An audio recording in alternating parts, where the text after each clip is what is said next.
Hola, hola, continuamos. Hola, hola. Sí, doctor, Ya continuamos. escucha bien. Luego un Vamos poco más rápido porque este tema está muy largo, pero nos va a llevar, yo creo que unos 20 minutos más, ¿ya? Aquí vemos una fractura con angulación, una fractura en tallo verde que vamos a comentar luego. Vean ustedes, aquí ha habido una solución de continuidad, pero el hueso está fracturado. Es una fractura en niños porque vemos unas metástasis de crecimiento, ¿no es cierto? Sí, nosotros podemos medir, inclusive en la máquina, con todos los equipos que utilizamos actualmente, podemos medir igual una fractura acá, aquí también una fractura que está mostrando una fractura con angulación.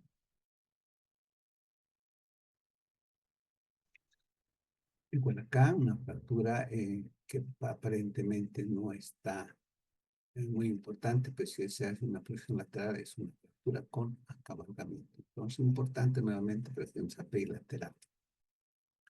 Está no es muy importante porque no vemos la fractura.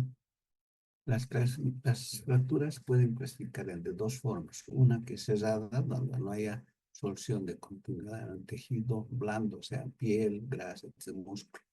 Esa es una fractura cerrada y esta es una fractura abierta que también se llama fractura expuesta, ¿no? También hay fracturas que son simples, donde la fractura está mostrando un desprendimiento de un tejido óseo y fracturas que tienen varios segmentos. Pero se llama fractura conjunta aquella fractura en la que existen más de dos fragmentos.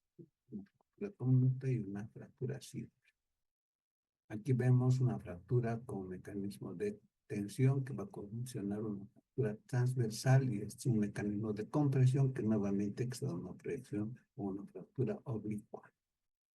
También puede haber fracturas en este sentido longitudinales, que son las que duelen mucho, mucho, mucho, mucho, porque en esta área del dedo nosotros tenemos mucha sensibilidad, de hecho tenemos mayor irrigación, o digo, inervación.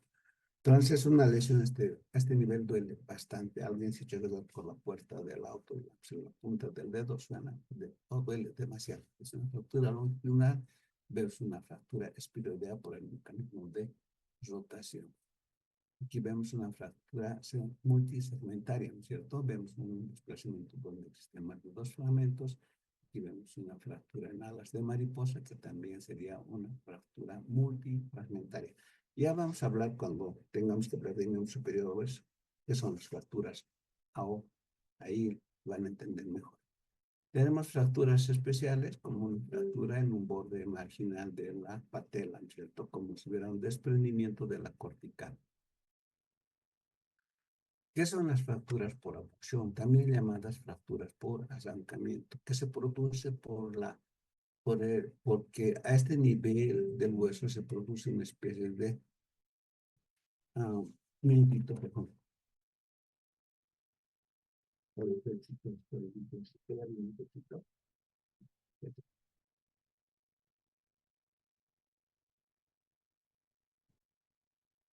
Tenemos una fractura por abducción, cuyo mecanismo, les digo, es porque a este nivel se inserta un tendón, ¿ya? A veces no se rompe el tendón, pero sí se rompe el hueso. Se llama una fractura por abducción o por arrancamiento. Aquí tenemos una fractura del epicóndilo medial, puede ser del epicóndilo lateral también. Generalmente este tipo de fracturas, si lo van a ver con alguna frecuencia, se produce a nivel de la base del calcáneo porque a ese nivel se inserta el, ¿qué tendón? ¿Saben? Hola, hola. El ¿Qué tendón de Aquiles. Exacto. El tendón de Aquiles es un tendón bastante poderoso, sostiene todo el cuerpo cuando vamos caminando. Entonces, alguna vez no se rompe el tendón, como del arquerito de nuestra selección, sino se rompe el hueso. Hay una fractura por arrancamiento de la base del calcáneo. También se ve esta fractura por arrancamiento, y van a ver también con mucha frecuencia a nivel de la tuberosidad anterior de la tibia, donde se inserta el tendón infrarrotuliano, que es bastante duro, no se rompe el tendón, pero sí arranca parte del hueso. Entonces, el mecanismo es una fuerza tensional que tira el sitio de inserción ósea. Se llama entesis y provoca una fractura. Esto puede estar originado por ligamentos, pero más son por los tendones y a veces por las cápsulas articulares. Más frecuente en los niños, porque el tejido óseo no está muy compacto, puede producir este mecanismo de fractura por abulsión. Aquí vemos una fractura por abulsión que les comentaba, la tuberosidad anterior de la tibia se ha abierto, se ha desplazado aquí el tendón, ¿cierto? El tendón infrarrotuliano, que ha considerado un arrancamiento de la tuberosidad anterior de la tibia. Y lo que les comentaban, ¿cierto? Aquí casi generalmente a nivel de la base, pero vemos a nivel del calcáneo un desplazamiento del tejido óseo por una fractura por arrancamiento por abulsión. A veces estas fracturas pueden ser también por ligamento. En este caso, el ligamento cruzado anterior no se rompe, que es lo raro, pero sí produce una fractura por abulsión. También se produce una fractura, la fractura de Second, que por una abulsión de la meseta tibial, precisamente por estos ligamentos cruzados que son bastante importantes. Aquí vemos una fractura también por abulsión, por un ligamento que está condicionando este tipo de lesión. Otras fracturas que vemos con alguna frecuencia, la fractura por fatiga, por insuficiencia, o también llamadas fracturas por estrés, que se origina por traumas leves repetidos en un mismo hueso. Esta es el típico de los marchistas, ¿no es cierto? Se produce una fractura a nivel de los metatarsianos, que es tan finita la fractura que es más que fractura, es una fisura, ¿no? Un trayecto fisural. A veces se nota, solo duele. Notamos cuando pasan 3, 4, 5, 6 días, tal vez una semana, o si acaso hacemos una radiografía y recién se nota el callo. Entonces, a veces no se las puede ver este tipo de fracturas llamadas por estrés o por agotamiento, en este caso por insuficiencia. Esto también se produce por insuficiencia, que es la fractura, ¿no es cierto? Es una sobrecarga de alto impacto sobre el hueso, produce un impacto en un hueso debilitado asociado en pacientes a veces por osteopenia, por una descalcificación o una osteoporosis. Entonces se altera las trabéculas, se puede ver el periósteo y se puede repetir un control en 7 días para ver si está curando, lo que les decía hace rato, para ver exactamente qué ha pasado. La gamografía como tal nos ayuda bastante para determinar este tipo de lesiones de fatiga, ¿ya? O la resonancia magnética, que es muy caro. Sin embargo, para hacer el diagnóstico fino, tendríamos que pensar en esas dos posibilidades. Fractura por sobrecarga, tenemos en la tibia los corredores, del tercer metatarsiano también en pacientes que tienen el trauma por los que tienen, los que hacen atletismo o corren mucho, los que son fondistas que llaman, etcétera, tienen este tipo de fracturas. Dentro de las fracturas existen unas fracturas, hemos dicho que cuando es una fractura en un hueso sano, se llama fractura acorde. Pero si hay una lesión, un hueso enfermo, se llama fractura patológica, ¿no? Ocurre por una lesión preexistente, en este caso una descalcificación, que disminuye la densidad del tejido óseo y va a provocar fracturas, como en este caso serían fracturas por aplastamiento.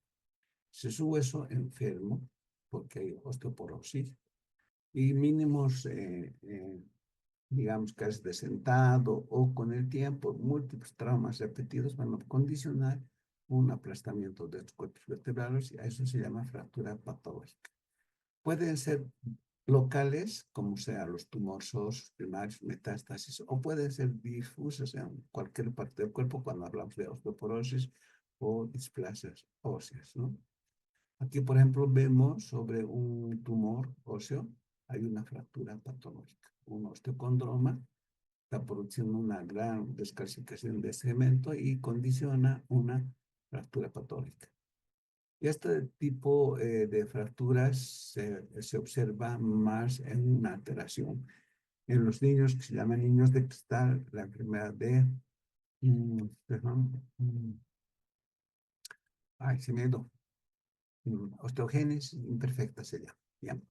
En las osteogénesis imperfectas, que se llaman, que son los niños de cristal que tienen fracturas múltiples, al mínimo movimiento ya están fracturándose. La ventaja o desventaja, no sé, es que consolidan también rápido, entonces múltiples calcios.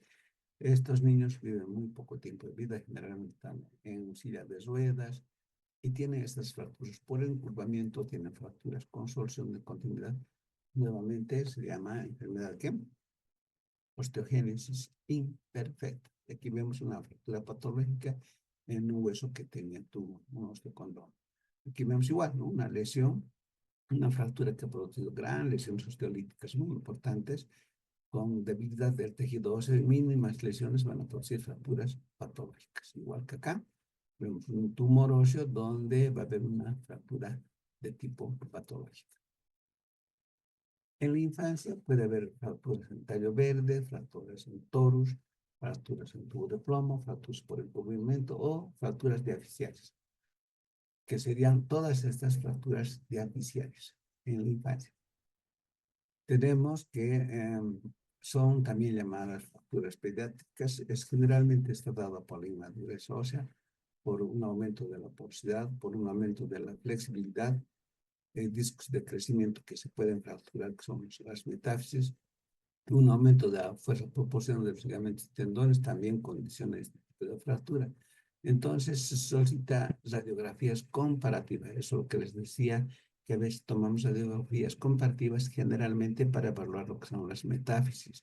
Puede que una metáfisis esté mucho más separada que la otra, secundaria a un traumatismo, es una fractura tipo 6 de Salter-Harris que vamos a ver luego, que es una fractura que se produce a nivel de las metáfisis, ¿no?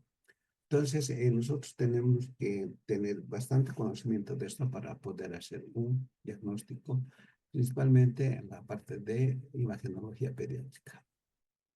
Aquí vemos un hueso normal, donde vemos una metáfisis normal. Aquí vemos una fractura por encurvamiento. Aquí vemos un rodete, es una fractura en torus, se llama. Aquí vemos una fractura en tallo verde, vemos que hay una fractura en un segmento y el otro está sano, ¿no es cierto? Una fractura completa es rara y esta es una fractura a nivel de la epífisis que está involucrando la epífisis distal y también está fractura o la diáfisis en un segmento más distal y que también involucra el segmento de la epífisis con una fractura. Vamos a ver enseguida eso en la clasificación de Salter-Harris. Entonces aquí vemos una fractura por encurvamiento, ¿no? También llamada fracturas en tubo de plomo. También es deformidad plástica, fracturas en tubo de plomo, fracturas por encurvamiento, es lo mismo, ¿no? Aquí vemos una fractura en torus, hay como si el hueso se encajara sobre el mismo hueso, fractura impactada, digamos. Aquí vemos más clarito esto, ¿no es cierto? Tendría que ser esto. Y vemos las fracturas metafisiales. Aquí vemos igual un aumento de volumen, que es una fractura impactada, y esta proyección lateral nos permite definir mejor esta situación. Y aquí vemos lo mismo, una proyección frontal no se ve con tanto detalle como en la lateral. Esto es fracturas en niños. Vean, las metáfisis de crecimiento están presentes y se diferencian claramente. Fracturas en tallo verde o en rama verde es una fractura incompleta porque se fractura solo un margen del hueso. En este caso vemos un margen externo y aquí vemos el margen interno que está íntegro. Esta es una fractura en tallo verde o también llamada fractura en rama verde. Es como un tallo que nosotros queremos romper y se rompe solo un lado, entonces el otro lado queda íntegro. Todo porque gran parte del tejido óseo no solo comprende calcio, ¿no? También el tejido condral condrales, el tejido cartilaginoso, que eso se dobla. En este caso vemos eso, ¿no? Una parte, o sea, hay una solución de contiene una fractura y en el otro lado está completa. Aquí vemos esta imagen, todo blanca, es generalmente por material de fijación y eso es, ¿no? que hay que poner en este caso. Aquí vemos una fractura igual, ¿cierto? En tallo verde. Aquí está casi unido, pero aquí está separado. Esta es un poquito más completa, ¿no? Aquí nuevamente es una fractura en minus.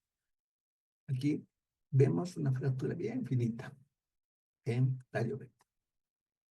Cuando hablamos de las epífisis, hemos hablado todo lo que hemos hablado antes de fractura en torus, fractura en tallo verde, fracturas en rodete. Todas estas son fracturas diaficiarias, ¿ya? Diaficiarias.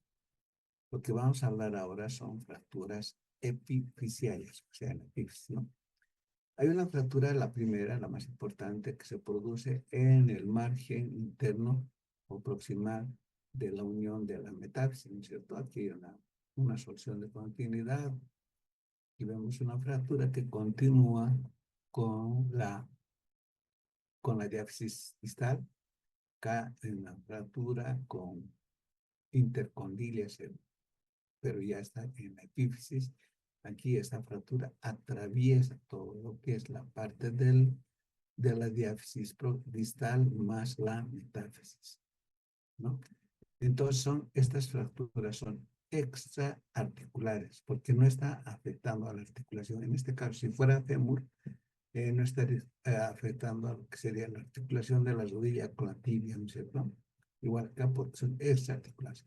En cambio, esta, la tipo 3 y la tipo 4 son articulares porque está afectando la articulación. Este tipo de fracturas, la más frecuente es la tipo 1. La más rara es la tipo 6.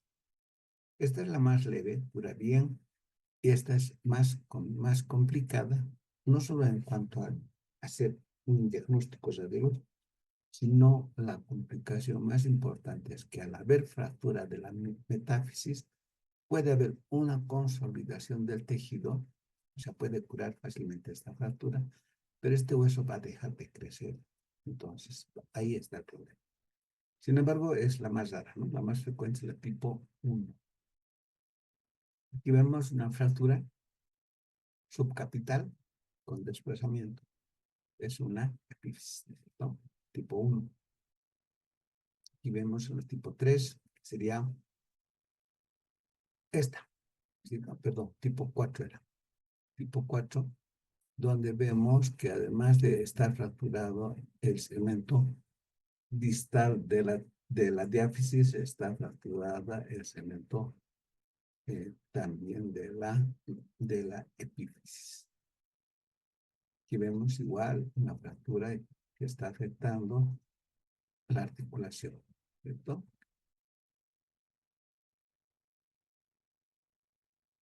Otra fractura de la misma naturaleza. Veamos, gran parte de las fracturas que están mostrando son en niños.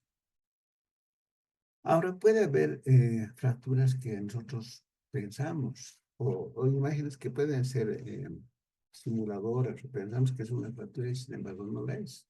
De hecho, cuando mucha gente sin experiencia ve este tipo y dice es una fractura y no es nada más que una metástasis de crecimiento, ¿no?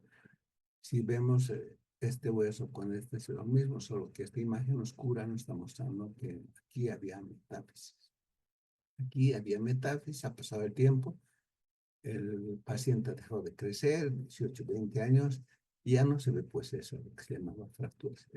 Son metáfisis de crecimiento. Es importante diferenciar eso, ¿de acuerdo? Aquí vemos múltiples de estos casos donde se ven las metáfisis de crecimiento. Siempre va a haber metáfisis de crecimiento. Y eso está conforme pasan los años, hasta los 15, 16, 17, 18 años, puede haber metáfisis de crecimiento de acuerdo al tejido. Aquí estamos haciendo una evolución de los meses, 6 meses, 3 años, 6 años, 12 años y 15 años. Aquí vean ustedes casi prácticamente ya no se ven metáfisis. A medida que el paciente tiene más tiempo de vida, pues estas metas van perdiendo, ¿no? El hueso deja de crecer. A veces hay huesos semoideos que nosotros lo confundimos como fracturas por abulsión, como por ejemplo a nivel del extremo distal del malleolo peroneano, en la región posterior de la rodilla, en la fosa popltea, ¿cierto? Y también tenemos un hueso sesamoideo que está por detrás de la articulación tibio-astragalina. Y también vemos a nivel del primer dedo. ¿Cómo vamos en tiempo? Perfecto, doctor, no hay problema. Ya, me estoy apurando un poquito para hablar de aquí. Vemos una fractura bueno, más bien una imagen que parece fractura y a veces da por los trayectos vasculares. Vean ustedes este trayecto vascular bien neto, ¿no es cierto? Aquí entra un vaso nutricio y nos está dando esta imagen que parece fractura. De hecho, en la clínica es muy importante. Si es seguro que si palpamos este lugar, pues no hay dolor. Pero sí parece una fractura. Los trayectos vasculares en algunas personas son tan notorios que dejan esa imagen radiolúcida que aparenta ser una fractura, ¿no? De hecho, cuando hablamos de fracturas también tenemos que hablar de la relación que existe con las articulaciones y las relaciones como esta, ¿no es cierto? Aquí vemos una luxación completa, ¿no es cierto? Una separación completa de la relación articular en este caso del fémur con la tibia y peroné. Es una luxación completa. Aquí vemos una separación parcial, es una subluxación. Y finalmente vemos otro tipo de lesión de prostía, vamos a hablar también de eso. Aquí hay una separación de una articulación que estaba entre la tibia y el peroné. Eso se llama diástasis. Este tipo de imagen también se ve la diástasis a nivel de lo que es la unión del radio con el cúbito, ¿no es cierto? Se va uniendo y a veces la fractura no siempre es del hueso, sino de la separación de la articulación. Puede verse el mismo tipo de alteraciones a nivel de la sínfisis del pubis. El pubis en la región anterior está unido casi por un cartílago. Entonces, cuando hay una luxación, se separa mucho, que forma lo que se llama una distracción muy importante que ocurre en el canal del parto cuando hay un parto normal. Eso se va separando gracias a una hormona que actúa a ese nivel, que lo vuelve al tejido articular bastante blando, la oxitocina se llama. Esta hormona que se libera en el momento del parto hace que esta articulación se vuelva laxa y de pronto el pubis se separa transitoriamente para volver a su nivel. Eso ocurre en el momento del parto, ya les voy a preguntar después de eso. Aquí vemos, aquí vemos una luxación eh, de la cabeza, cavidad glenoidea del omoplato con la cabeza del húmero, ¿cierto? Una luxación, aquí vemos otra luxación, aquí vemos una subluxación, aquí vemos una luxación completa y una subluxación, ¿cierto? Hay una pérdida parcial de la relación articular y el otro sí es una pérdida total de la relación articular, como en este caso vemos una subluxación y aquí vemos una luxación. Y lo que les comentaba, aquí vemos una luxación, entre comillas, una diastasis importante a nivel de la sínfisis del pubis. Esto es fisiológico en las mujeres durante el parto. Ya les decía, hay una hormona que actúa a este nivel, la oxitocina se llama, producido por los núcleos ventricular y almacenados en la neurohipófisis, que durante el parto condicionan que este tejido se vuelva laxo. Entonces, las caderas es como si se abrieran para que el feto pueda salir. Luego esto se vuelve a unir, ¿no? Entonces, tan hecha la naturaleza que, tan bien hecha más bien la naturaleza que permite estos hechos que se acomodan al tamaño de la cabeza del feto, ¿no? Una fractura tiene una fase inflamatoria, una fase reparativa y una fase de remodelación. Es lo suficiente que tendría que saber. Cuando existe una fase inflamatoria, de hecho hay una fractura, va a haber una hemorragia, ¿no es cierto? Una hemorragia y un hematoma, un coágulo, el periodo se va elevando, hay una separación, la fase inflamatoria. Cuando hay la fase reparativa, este hueso muerto va degenerando, van a formar tejido condrocitos y osteoblastos que van a condicionar que esto vaya formando un callo óseo. Se va formando un tejido de granulación. De hecho, esto en una radiografía veríamos como un abultamiento y al final es saber la naturaleza que esto se va consolidando y se va a fase de remodelación. Son fases interesantes que existen en la fractura. Aquí vemos un algo más didáctico, si quieren, hay un hematoma, ¿cierto? Vaso que han roto, hematoma. Esto se va a reabsorber, va a llegar a un tejido de proceso inflamatorio en la fase de formación de callo óseo, ¿no es cierto? Aquí aumenta la irrigación, los vasos no son discontinuos como acá, estos vasos van continuando, hay el medio de irrigación, y esto va a permitir que se vaya formando un callo óseo. Y finalmente se va a producir una remodelación. Aquí vemos la fractura como tal, el hematoma como tal, una separación de una solución de continuidad del periósteo. Aquí se forma el fibrocartílago, se forma el calloso y llega a la remodelación, que son las tres fases más importantes.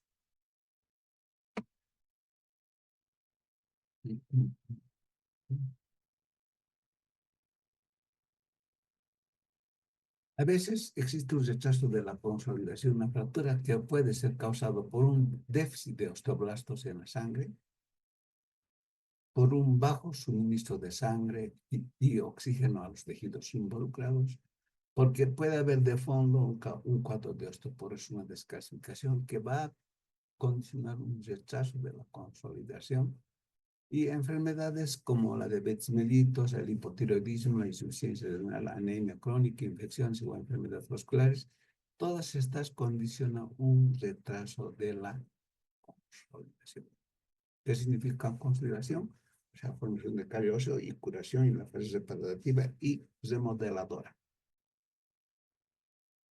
Aquí tenemos otra imagen que cuando una fractura cura mal, se hace una pseudoartrosis. Vemos un gran callo óseo y hay una separación. Aquí se está formando una mala consolidación de una fractura. Se llama una pseudoartrosis, una formación de callo irregular, porque debe ser todo compacto, pero vean, aquí todavía un área radiolúcida que nos está mostrando separación de la misma. Bien, creo que eso es todo. Vamos a tocar los mismos temas cuando hablemos de fracturas de miembros superiores, inferiores. Esto es lo que hemos hablado ahora, solo son generalidades que tienen que saber muy bien, saber qué es un hueso, qué es fractura impactada, no impactada, qué es una fractura en tallo verde, qué es una fractura por agotamiento, por abulsión, por estrés, qué es una fractura patológica, no patológica, etcétera, que es una forma general, y lo que también tienen que saber las proyecciones que nosotros tenemos que conocer para hacer un buen elemento de diagnóstico para la descripción de cada una de las lesiones que hemos comentado. ¿Alguna pregunta? Aló, Buenas noches, doctor. dígame, lo escucho. Doctor, una consulta. En la clasificación de lo que ha hecho de las fracturas, de la diáfisis, ha Ujú. hablado de la incurvación plástica. Sí. ¿En qué casos podemos ver ese tipo, Esas doctor? fracturas son en los niños. La incurvación plástica se llama también fracturas en tubo de plomo. Eso ocurre en los pacientes adultos, ¿no? Y tal, pues cuando no se puede doblar siquiera, directamente se rompe, ¿no? Entonces, esas fracturas que hemos comentado, como en este cuadrito que son esta, por ejemplo, es por encurvamiento. En los niños, gran parte del tejido óseo, más bien del esqueleto, está formado por tejido óseo como tal, pero también por tejido condral cartilaginoso. Entonces, es más, entre comillas, flexible, produce este tipo de encurvamiento. Son fracturas diaphragmáticas en los niños. Esta, ¿no es cierto? La fractura por incurvación, también llamada por encurvamiento, también fracturas en tubo de plomo, la rodete, que es una fractura impactada, la tallo verde, y es una fractura completa, que son características de las fracturas diaphragmáticas en los niños. ¿Otra pregunta? Gracias, doctor. A ver, ¿quién se acuerda qué es esto? Es o- un osteocondromo, ¿no? No, este es el estofano. Ah, Es perdón. un Es esto. una fractura. Aquí ven una fractura que Osteogénesis osteogénesis. imperfecta. Exacto. Van a ver, se llaman también los niños de los ojos azules, también se llaman los niños de cristal. Han debido escuchar en algún informativo hace poquito a un niño así. ¿No? Doctor, ¿y en qué casos podría presentarse lo que es La ah, osteogénesis es una la osteomalacia? osteomalacia. Este es diferente, la osteomalacia es diferente a esto, ¿no? La osteomalacia es pues una degeneración de formación de tejido óseo mismo, generalizado. En cambio, esto es una malformación casi congénita, es muy rara, muy rara. Yo en tantos años que trabajo en la especialidad y veo unos 4 casos, una cosa, es muy raro, muy raro. Pero sí, sí se ve y es grave porque pues, no hemos puesto casos, ¿no? Pero más, inclusive para tomar la radiografía tienes que saber muy bien acomodar al paciente, etcétera, porque en ese procedimiento se puede romper el hueso. ¿Alguna otra pregunta? Bien, no existiendo preguntas, es posible que esta semana tengamos que complementar la clase de hoy, o no, de mañana, martes, el día jueves en la noche para ir avanzando un poco más. Sin embargo, me voy a poner de acuerdo con su compañero para que veamos si el jueves hacemos, pero yo creo que como las cosas ya están mejor, el próximo martes vamos a hacer la presencia de la facultad. ¿Alguna pregunta? Bueno, no habiendo más preguntas, me despido de ustedes, que duerman bien, estudien, estudien y estudien porque mm, es muy importante conocer estas cosas. Muy buenas noches y hasta prontito. Buenas noches, doctor. Hasta luego. Hasta luego.